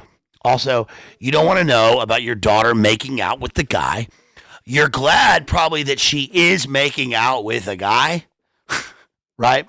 Which is one of the things that pisses me off in this. But he also, you can't let it happen in the house. It would be creepy if they were making out and they knew that their dad was okay with it and he's sitting in the other room. That's also fucking weird. Just you got it. They have to live their life and learn the boundaries and learn rules, but also know the rules. They have to have rules. And I think they established that in the show. That's pretty good. Also, the one thing that really pissed me off in the show is that Steve, who is the coolest character, he is so cool. Every single scene this guy is in is great. I really like him. I like him also because his real name is Joe, and because he wrote that song. He's got that band, and he wrote that song about Chicago, back in Chicago. That's the guy from Stranger Things, and I think that's really, really cool. I really like that. Something about that is very positive, very wholesome to me. I think that's fucking sweet. I like that there are people who seem normal and who are making things, and they make good songs, and everything he's in this is he's a kid. He's masculine, but and he saves them, but he's got girlfriends, and that's very rare. But what pisses me off is that he goes the whole show with Maya Hawke, and they are perfect for each other, but it turns out that she's not into him because she's Skittles. Get out of here, man. Do you understand? I mean, of course you do. Get out of here with that. Just go, just be with it. I mean, they would be the perfect couple in this, and they're really great. So anyway, I really like the show. I think that the acting in it is fantastic, and I'll just sort of end it with this: that Stranger Things 3 is great because Billy is my favorite character. Billy is so good. The way they do this is that Billy, who is Mad Max's brother, he's the guy with that kind of long hair, and he starts off as the very handsome guy at the pool. He's a lifeguard, and all the moms are into him and stuff, and so he gets in this car wreck, and he finds himself basically taken by by one of the mind flayers goop things, and he gets taken into the upside down, and he confronts himself in a kind of psychic sunken place where the Night of the Living Dead people are walking along, and we see the hive mind possessing people, and he confronts himself in the abyss. This is very good. And so when 11 tries to find out what's happened to Billy, she goes into his kind of Inception dream world, and she's finding his memories because he's been absorbed into into basically what we later find out in the other seasons, into Vecna. And the way they do this is really beautiful. We see that his perfect day is on a beach with his mom. He's like 7 years old, and he is trying to hit this 7-foot wave, and he is surfing. And then we see the storm on the horizon. We go off, and the exterior storm is representative of course, the storm in his life. And the storm is both his father, who's abusive to him, but also the storm of his mother leaving, and this kind of chaotic swirl of this kid becoming a criminal. And it's incredibly sad watching this. I think that I think it's so incredibly sad because I think that probably any male can relate to this kind of pain that he goes through. Not in those particular situations, but can really. I think any grown man probably, especially if he's honest with himself, can really relate to this. What grown man who's lived a life hasn't had the kind of pain that he goes through? And wherever that kind of pain comes from, it's the pain of living life. It's the pain of living in a fallen world. And Billy really does fall into a truly, truly fallen world. And so he actually ends up getting possessed. And so when we see Billy for the rest of it, he turns into a kind of what do the people call Myra Hindley and not Henley, Myra Hindley and what's the other guy, the other serial killer, the people who are on the cover of the Sonic Youth album, right? The husband and wife serial killer. That's what he and his girlfriend become in this. So we get a pair of serial killers who are trying to arrange a kind of giant ritual, a possession of the hive mind, not a living dead style, for this ultimate demiurge character who lives in the upside down. That's what season 3 is about. And it's a combination of Tremors and Not a Living Dead and The Thing and a little bit of Alien. But it's really, I think it's really fantastic because the reason that Billy is my favorite is because this actor who plays him really does embody, I think, the best of what performance is. And I mean that is all in the eyes. Yes, he's an attractive character in terms of the television show. They make it so that he's a masculine, he's a white male masculine character in the television show. They make it like that, and all the women are into him, and that's great. But yes, Netflix is buying Warner Brothers. I'm going to get to that in a second, Rusty. That's a good question.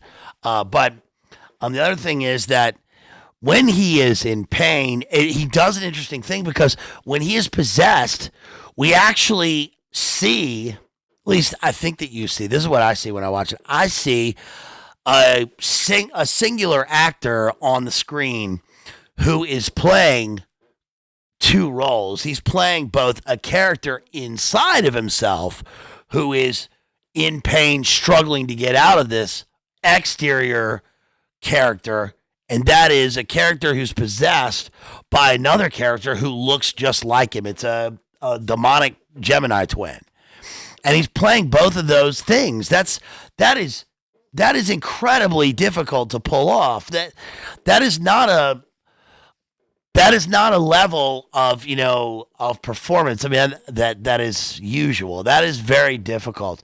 And where I really go with this is that at the end of the season, remember the end of season 3, that he gets kind of shocked back into who he was. And then 11, who's lost her powers, actually appeals to him through a very human sense of she just speaks to him, and she says, she says to him that she remembers his perfect day. She remembers the beach, and she says the words that he says in the dream, which kind of snaps him out of this inception dream and allows him to wake up and see the reality of where he is, and that he is a guy who has people who love him. And so his final moment in season 3 is, which is really great. I really love that they did this. It's actually not 11 who saves them. It's Billy. And that is, I think, really great because number one, we have the man saving them again. And we didn't have that. And that's fine for the other seasons, whatever we have. But in this, we have a kid who really becomes a man. And he sacrifices himself for these people who are not even his friends, but his sister is there, but for human beings. And he's a human being, and he sacrifices himself for them. And that is really powerful. I think that's a really powerful scene. Now, of course, the season also has all the stuff about Russians, and it's got the anti-Russian propaganda, of course. But it actually subtly has some pro-Russian propaganda in here, because the Russian who the Russian who is the scientist wants to be an American, but he's also still very Russian. And he actually says something great about America, which is that remember the what's his face? What's that guy's name? Bert Gorgman or whatever. Bort Gergstein, the guy who got MDE canceled or whatever on the show, who actually is a pretty good character. Am I skipping? I'm not jumping him. Is my video okay? I don't see it freezing up on here. It should be all right. Am I okay? Am I doing all right? I don't think my video's freezing. It should be okay. Anyway, maybe that's just the color. Maybe that's the saturation. Anyway, so Bert Gorgstein, who is actually, he's Allen Ginsberg in the show. I mean, he should be playing Allen Ginsberg in a movie of that. But he's actually okay in season 3. I mean, he's a likable character in a lot of ways. He actually tells the Russian scientist that, it says choppy. I'm sorry it's choppy, guys. Let me turn this. Listen, I'm sorry if it's been choppy the whole time. Hopefully it hadn't been choppy. Video's a little choppy. I'm sorry, Rusty. You guys, I don't know. That's probably just the color. So I don't know what's going on with that. Not much I can do there, I guess. Maybe it's just, I don't know. Maybe I don't have any tabs open. I should be. Yeah, well, anyway. Yeah, Borgly Gorgly. Who's that guy? He's actually, he tells the Russian scientists that that America, you go to the fair and it's all rigged, right? He says it's all. He says just like America. America's beautiful because it's fun and it's great, but all the games are rigged, right? And it puts money in the pocket of the rich man. Well, actually, this guy's just a globalist, and he's kind of you get the feeling that he looks like a communist. I'm talking about the American guy, the Bort Gorgstein guy. He looks like an American, a kind of American who's just some kind of communist, and but he's actually probably just a globalist, and he's trying to naysay all this stuff. I mean, look, yeah, we know the American system is rigged and all that stuff, but look, man, we're talking about people at a fair. They're at a carnival, and the state fair, all I'll say is this, man. The state fair, it used to be, I would never go to it now, but when I was like 11 years old, I was 11. When I was 11 years old, my dad would, on my birthday, my dad would say, we're going to the Virginia State Fair. And I remember one day picking up I picked up two of my friends, my two best friends from preschool. And they were, by this point I was 11 years old. We've been friends since we were 0 years old.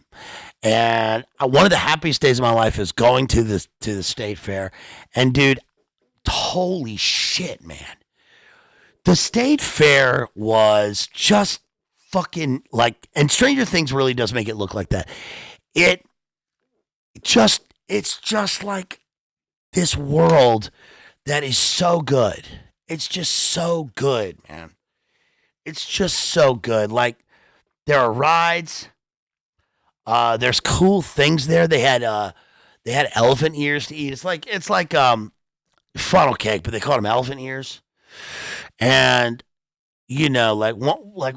one time I bought this, like I won something, and then I used my tickets and I bought like this framed picture of like a Jack Daniels logo. And I thought that was like I just thought that was just the coolest. That was just the coolest thing that I could ever get. Do you understand? Do you understand how good we had it? And how good, I'm sure people saw some, and I'm not saying that's gone. That, there's still some things. Okay, so,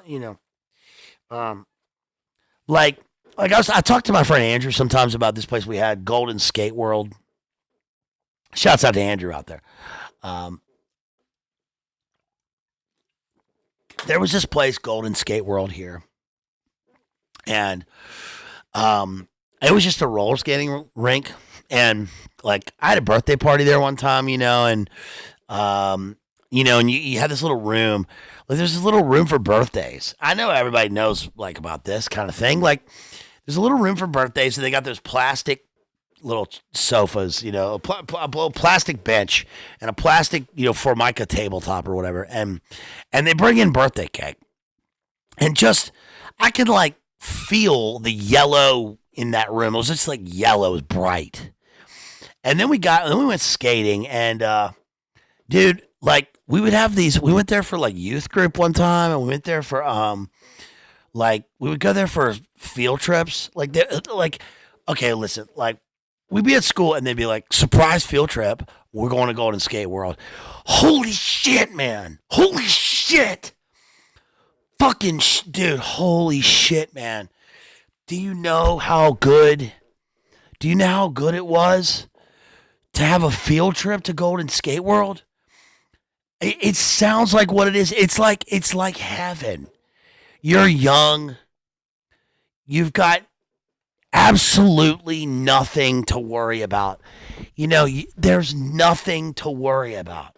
Nothing. You go to Golden Skate World and they're playing music, and you're literally just going around in a circle. Just going around in a circle. And sometimes you go real fast and like you do moves, and then like you jump up on this thing and the carpet slowed you down, but you didn't take your skates off to go on the carpet. You go up there and they had Rad Racer, and then a little arcade, and you put in a quarter and you play Rad Racer, and like you used your roller skate foot to like press on the pedal, and it was like the 2 speeds, and it was just like it doesn't it couldn't nothing could be. I mean, that's it, man. That's it. That's it. It's like C.S. Lewis says, in Narnia, the term is over, the holidays have begun, and that is heaven. That's certainly heavenly. That was just so good. But there is another C.S. Lewis thing in this, and that also kind of ties in with Labyrinth. So I just finished teaching Labyrinth in this film class, and Labyrinth 1986, David Bowie. Sarah, go back to your room, play with your toys, forget about the baby. Nothing, tra-la-la. Turn back, Sarah. Listen, Labyrinth 1986 is a kind of prerequisite for Stranger Things because, again, we have a teen girl who goes into an alternate universe. She goes into a fairy tale world, into an alternate universe, into an alternate dream reality. And she emerges on the other side. Okay, now, the difference is with these things that with these two is that Labyrinth has an archetypal, a kind of archetypal Satan or demon tempter, someone who is putting a character through trials of temptation, and this becomes archetypal because of course, he literally does what Satan offers to Christ in the wilderness. But here we have a demon character named the Goblin King Jareth, and he is he's supposed to be an attractive, heterochromatic rock star with a giant wig and a codpiece, who is, tempting younger people like he would because he's at concerts. Like you think of, and even his swagger stick is a microphone. So they have this character who's he's a rock star, and you can't sort of escape that when you're watching the film. And so we have like a younger audience would listen to him. Well, but that goes further than this because what happens is that there is a strong creeper element in the movie. I mean, there's an Eyes Wide Shut scene, which is just an Italian mask, but There's a masked ball in a dream world where the character where Jennifer what's her name? Jennifer what Jennifer Connelly. Jennifer Connelly is dressed up in this kind of neon prismatic taffeta at a mirror mask ball where she's kind of paraded as a Cinderella character. She's a Cinderella. I mean, she's the belle of the ball. She's Belle. She's a Cinderella. She's Alice, and she's in this place where does this waltz with David Bowie. But the great thing about there's obviously we know because Stranger Things has the demonic spirals. The spirals do occur throughout Stranger Things, and we have this. Of course, we're getting to the center of the maze in the labyrinth. The character has to, unlike the center of the maze in terms of the creeper symbolism, where we're trying where the movie is about the inferred reversal of nature and SRA, and it literally a demonic R word going into possession. Instead of that, we actually have a character who resists all of this stuff because of her virtue. So what happens is she, at the beginning of the film, she's practicing her cosplay, and she's sort of walking around this obelisk park. It's filmed in London, but it's it looks like the Pacific Northwest or something. And she's saying, "And my kingdom is that's great." She's going through this, she's cosplay. She's a kid. She's very clearly a kid, and we see the owl land on the obelisk. That's Jareth, and then we see the dog Merlin. She runs back. That's a kind of psychopomp is the dog. So she remembers her obligations and she runs back. She's late, but she runs through the rain. Through a kind of baptismal rain where she ends up at the house where the wicked stepmother is on the front porch fussing at her and won't let the dog Merlin in. And we see her dad there or whatever, and she goes upstairs and she has these obligations because her parents are off, and we know that there's something up with her or maybe that's her mother, and she's which one is it? Okay, yes, it's her father and stepmother, and we know that her mother is an actress because we see and Jay talks about this, by the way, in Esoteric Hollywood, and Jamie's talked about it as well. So we see that there are pictures in the background of her mother, who's an actress, and so she's acting in her own life, and we assume, I think, that her mother is in a play with the character who is David Bowie, who is Jareth. So in other words, there's this weird kind of Oedipal thing that's happening here where she's looking for a father figure / future lover in place of her mother or something. But whatever. The point is that she wishes for her brother to go away. And what Jareth says to her at the end of the film is essentially that, I've given you everything you asked for. You asked for us to take your brother away, and I did. And this is true. This is emblematic of not only the things that we often wish for in the world, where this is why we have God the Father, Son, and Holy Spirit, because we don't know the things that we wish for that are best for us. We don't know that. We have to we pray to live our life according to Christ and what God wants for us to do his will, because our own will is oftentimes compromised by the fact that we're sinners. And so she wishes for these things, but she doesn't know what she wishes for. She's also young. She's youthful.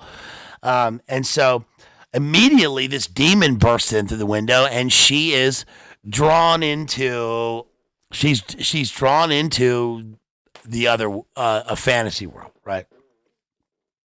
Now, is she in her bedroom the whole time and this is a dream? Does she physically go there? I think it's both. I think it's the point is that it reminds me of C.S. Lewis in The Dawn Treader, where remember that when they rescue the sailors from the island, and they come and they say, we've been in the land of dreams, and And they're like, that's great. And they say, no, you don't understand. It's the land of dreams. We didn't say good dreams. We've been in the land of dreams. And dreams are, think about your, I mean, I think most people my age don't remember their dreams. I don't know if you guys remember your dreams, but, you know, and we don't know about dreams. I mean, I think that we go into the noetic world or something when we're dreaming. I think we don't just go into our subconscious mind. I think we go into some other realm. I think that it's very dangerous because we lie down like we're dead. Sleep, perchance to sleep. Sleep knits up the raveled sleeve of care, a great nature's balm. But also, what dreams may come, we don't know. And so it's very dangerous. Animals are most vulnerable when they're asleep, when they're dreaming. And so she goes into this world where anything can happen, and she ends up with this giant maze. And the way that she resists all of this stuff is that she actually is given a choice. She's given a number of choices where she can have everything she wants. Even at the end, Jared says to her, I've given you everything you want. I will give you power over me as long as you if you let me rule you, I will be your slave, which doesn't make sense when you're a child and you're watching this. But when you watch it when you're older, you say, this is just Satan. This is just Satan saying this. And she says, no, I want my brother back.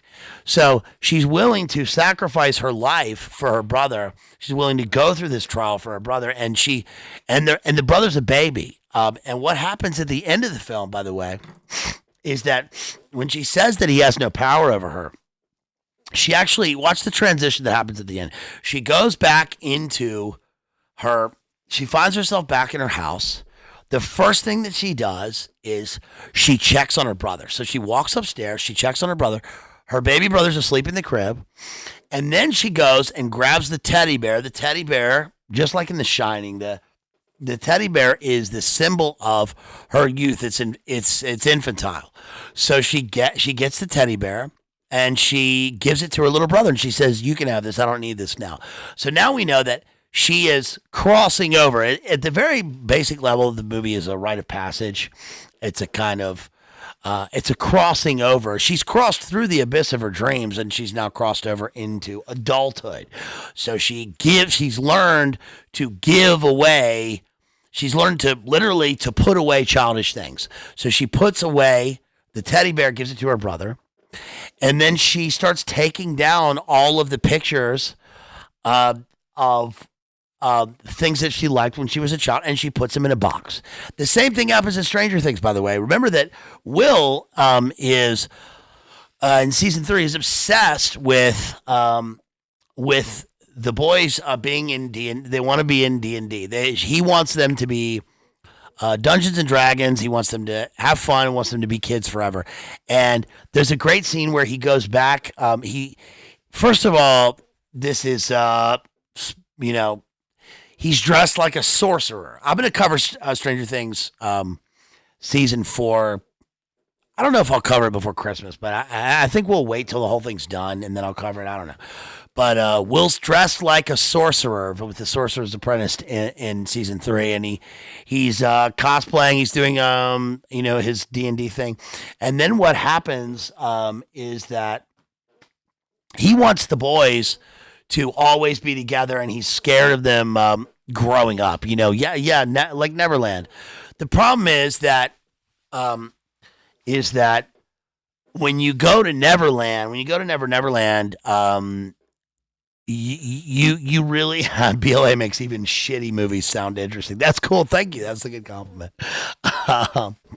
When you go there, you may never grow up, but it's not that you never grow up in the innocence and radiance of the spiritual realm of salvation with Christ. That's never growing up. That's eternal life. But you can't have that in fairy tales. You can't really have that. You can't really have that in Peter Pan's Neverland because Peter Pan is stealing the children away. What about the people that are left? What about if you don't want to be there? What about if you want to grow up and you want to have your own children? So I understand that we all want to keep our youth. We all want to, we all want to live forever in a sense, I guess. But I think it's like the land of dreams, live forever. But how? Think about the Sibyl. Think about the Sibyl at the beginning of the Wasteland, or the Sibyl in mythology, where she wishes for eternal. She wishes to live forever, but she forgets to mention that she wants to live forever young. So she just grows older and older and older forever. And so I think that there's eventually Will snaps out of it and he realizes that the journey is also important. He realizes that it's not just living the good times; it's actually the bad times. It's actually it's like Trent Reznor says when he gets to that concert. You guys having a good time? Yeah, well, we're here to have a bad time. Sometimes it's the bad times that are the good times. When you're, especially think about if you're a dude, if you're a guy, you really only, your real friends, your real deep friends, your great friends are the guys that you went through some shit with, that you went through some sort of adversity. You went through the guys that your real friends, you become men really, especially really, really bond when things are bad. That's why we play sports. That's why that's like lacrosse practice in March, and it was 40 degrees and we still have to be outside. Fucking sucked. But yeah, I look back on that. I think it's great. When I went hiking, or when I was, any of the really bad times where you're really, you sharpen through those kind of times. You learn to get rid of some of the softness, and you become a little bit harder. And think about people in the military. Think about people that were like in the shit together or whatever, and they have a bond that other people can't understand. So that's what really, you have to test yourself. You get tested through life, and that's really what. Yeah, chicks dig scars. They do. Well, scars are cool. I mean, have you ever seen Otto Skorzeny, by the way? I'm just going to say, Otto Skorzeny.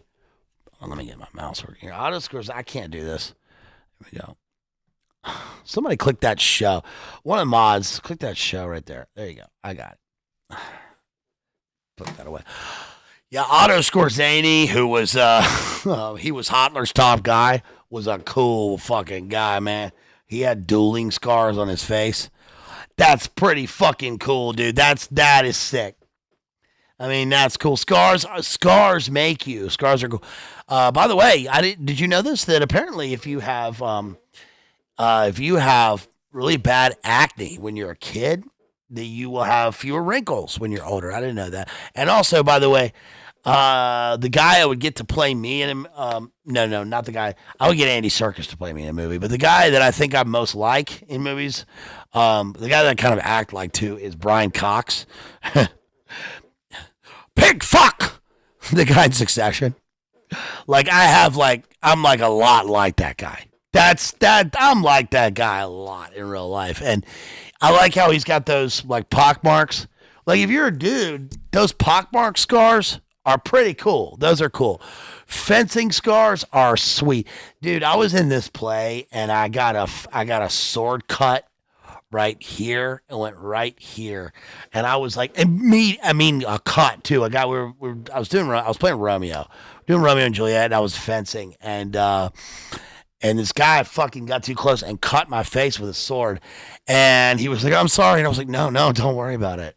It's cool. And it was one of those times when I was like, please keep this. Please let this be here. This fucking sword scar went down to there. It was pretty sweet, but I healed. Thankfully, I healed, but also it would have been pretty sick. Anyway, man. They, at the end of Stranger Things 3, they give away their Dungeons and Dragons books. They kind of, you learn to put away childish things, you learn to give. So, I think that's about it, you guys. Again, please make sure that you buy my book. Please buy Runes. Please buy my book, Runes. Bigger font. If you guys want to see a maybe a member stream or something where I read the entire book. I'll do that for you guys if you want to join members. Also, I'll be doing a Hound of the Baskervilles stream. Can you believe I've done this whole stream without smoking a cigarette once? I'm in the new house, so I can't smoke it. It's nice to be in a nice. Listen, it's nice to be in a well lit, bright house. I can't tell you. You know, I was talking about the bad times earlier. Yes, Rusty. Thank you for bringing that up. Let me get to this first. Netflix bought Warner Brothers. Okay, yeah, I think they're. Thank you, Mojo. I think they're in a deal right now. I think it's going to be approved. It's almost $1 billion. Is it almost $1 billion or is it $100 billion? I don't know. It's some astronomical number. It's like $80 billion deal or something like that. So Netflix. So what I did was I asked my friend Paul about this. Paul is my screenwriter friend in LA, and he would know more about this than anybody. I asked him, is this good? Is this good for you? And is this good for us? And he said that basically, ultimately, that it's probably bad because Netflix basically makes garbage, which they do. Now, just talked about a whole stream. I did I did this whole thing on Stranger Things. That's their trophy showcase. I mean, that's their thing. And again, it really is better than pretty much any movie coming out now. That it is totally immersive. It's totally expansive. It's bright. Every shot is fantastic. There are some flaws. Yes, there's some flaws with the season, but overall, it's a great series. The whole thing is good. You care about the characters. You have a complete suspension of disbelief, I think, and it's really the best of nostalgia and future. And it's also it's full of people that we like, and there's virtue in it. So I think that's good. But most of what they make is shit. I mean, they really do make a lot of garbage, and it really has killed the music and the movie industry in a number of ways. I mean, we are not getting the content, the type of great films that we used to get. Is my mic clipping? Is my mic fucked up? Is it? Hopefully it's not. I hope you guys can't hear this damn chair squealing under me, squirming and creaking. Yes. Oh, is Boiler Room started? Yes, I am. Oh shit, it's 11:10. Okay, I'm going over to Boiler Room in a minute. Yeah, so I think Netflix has bought Warner Brothers, and Paul said this is going to transform. Thank you, Klon. I think this is going to completely transform Hollywood. Paul said that, and I believe him. I get my opinions on this sort of stuff from him. He's the expert. I think it's going to transform Hollywood. I think it's going to. That comes with a lot of their franchises, a lot of the Batman stuff. I mean, it comes with Warner Brothers is huge and old. So if Netflix owns the studio system in Hollywood, it is going to transform that stuff. I hope that it will give people like Paul work. I hope they'll be able to work, and I hope they'll be able to,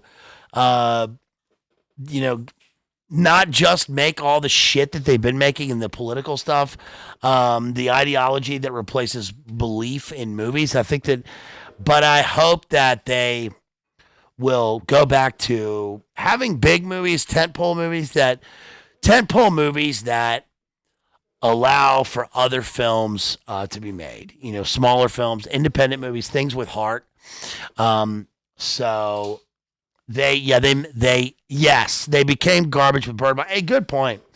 With Bird Box. Bird Box was like 2018 or 2019. That was Sandra Bullock. That was one of the Karanka predictors. And I can't believe that this, you can believe it because it's Bernays, his nephew and all that. So I know. But listen, I had a Netflix account back when I had a Blockbuster mail account. So you would order DVDs. There weren't even DVDs at first. That you would order DVDs in the mail.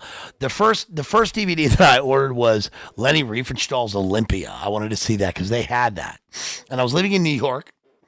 And it took 3 days from the order to receive the DVD. So you ordered a DVD, it came in the mail in a little sleeve, and then you sent it back. And I can't believe that company has not only gone on to kill the the home video DVD market, but hard media, but then transform digital media, and then transform the studio system, and now it's transforming all of Hollywood. It's really a huge thing. So I think it's going to be a big deal. Yeah. But a lot of this is just kind of the globalist takeover amalgamation. I mean, it's not. It's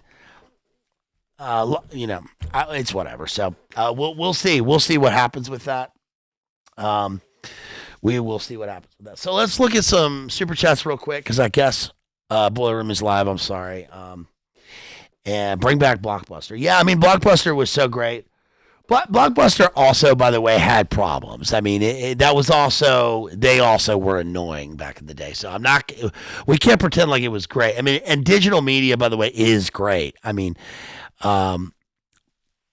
look, I've got a huge DVD library here, and it's great to have movies for physical media for when things shut down and, whatever. If I can't find a movie that's, one of them, or if I have it and it's not free.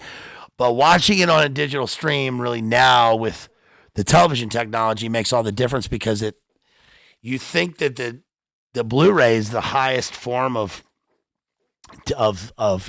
cinematic viewability, but it's not. I mean, watching it streaming digitally, it really does. It really is clear. It's just clearer. Of course, watching it at a cinema is the best, and especially on like something like Panavision or VistaVision is fantastic. But anyway, let's go to Super Chat, see if we got any support here. So I might be a little choppy while this window opens. Hey, thank you to Michael right there for that $2 Super Chat. No comment. Really appreciate you. Thank you to Gorilla Biscuits for the one membership that you purchased. Thank you so much for that. Thank you to Rachel for becoming a High IQ Book of Joy. I really appreciate that. That is awesome. So thank you so much. And let me close that out. Let me look at some other support here. I want to thank Ethan for that $25 Super Chat he sent earlier today. Thank you, Ethan. Always supporting me. Really, really huge support there. Thank you so much. And I want to thank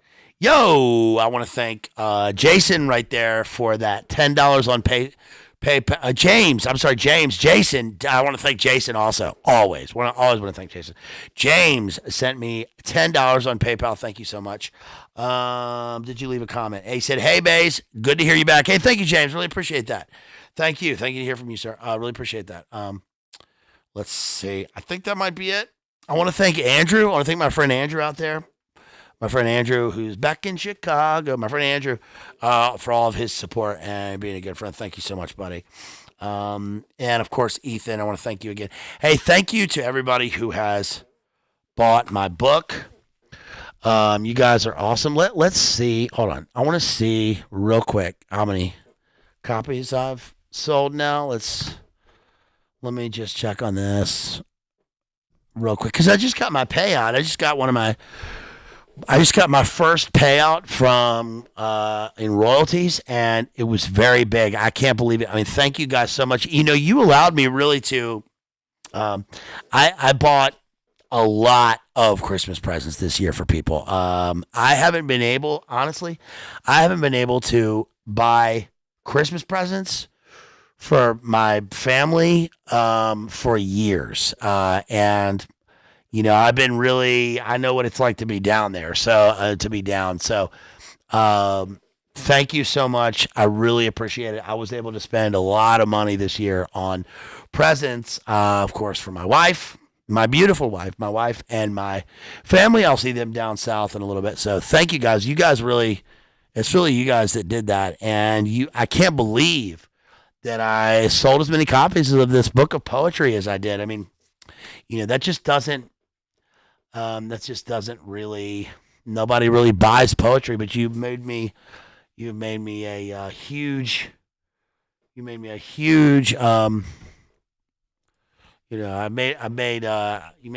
big time author here, a poet in terms of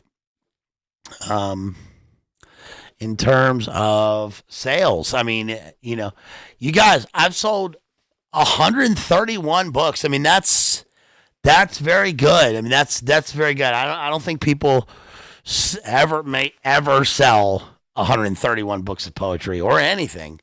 So thank you so much. That's really, really great. Please, if you don't have it, buy a copy of Runes on Amazon. It is my life's work so far, and I'm working on other stuff. I'm working on novels and a screenplay. I really need to get that for you guys. But a lot of blood went into this book for years. A lot of blood, a lot of tears, and a lot of reading, and a lot of writing, and a lot of living. So check it out. Buy a copy of it. It's called Runes, and please make sure that you go, if you can. I would love it if you went to Amazon and you leave a 5-star review. You could just click the 5 stars, by the way. You don't have to actually write anything. You just click 5 stars. That would be fantastic because I've got very few on there, and it'll really help me out. Leave a comment on Amazon for my book Runes. I would really appreciate it. You just say yo BLA or coming from BLA or dope or sick, or leave a very intellectual comment. Great book of poetry, whatever you want. But thank you so much, and so thank you. I really appreciate that. Yeah, it would be great. It would be great to inspire other people to write, especially to read. It would be really great to know that a college or school bought my books and put them in the curriculum forever. That would be really fantastic. That's what I really want. Then I could make money and have a family, and I'd like to do that. I'd like to be able to make enough money one day to have children and send them to La Rosie dictator school, Swiss boarding school. So no, that would be nice. So yes, I do attract an above average audience. BLA, nice. Rusty, I attract a high IQ audience here, and people who are really good and very sweet. And so if you want to reach out to me, please, Mad Maximalism at 2X's with 2X's at gmail.com. You can also follow me on Instagram. You can also leave me comments after the video, please.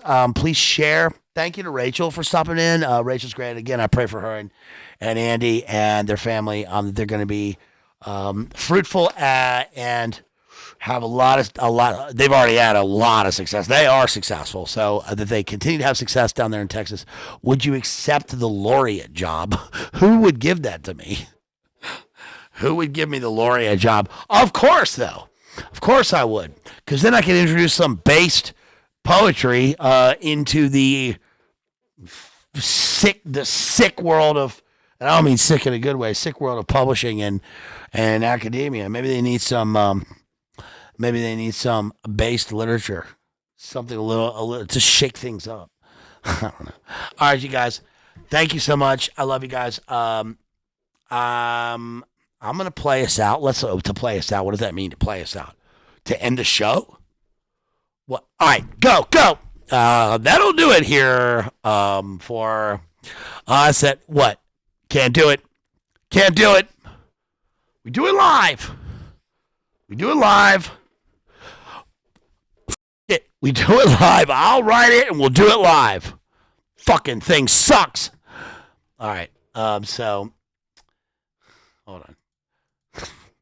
I'm trying to click on our boy here. Let's end the show. Let's end the show with Sting and a cut off his new album. Here is Rooks G with River Glider. Thank you guys. I'll be over at Boiler Room in just a minute. Go to Alternate Current Radio at YouTube. Go to Boiler Room. Go there right now. Go to Alternate Current. Go to the ACR website. Alternate Current Radio. Social Rejects Club. Any of those places. Go to Alternate Current Radio on YouTube. Look for the live and go there right now. And I'll be there in just a minute. Thank you guys. I love you. Listen, was it worth it? Yeah, it's worth it. If you're strong enough. All right. I love you guys. Let's go and peace.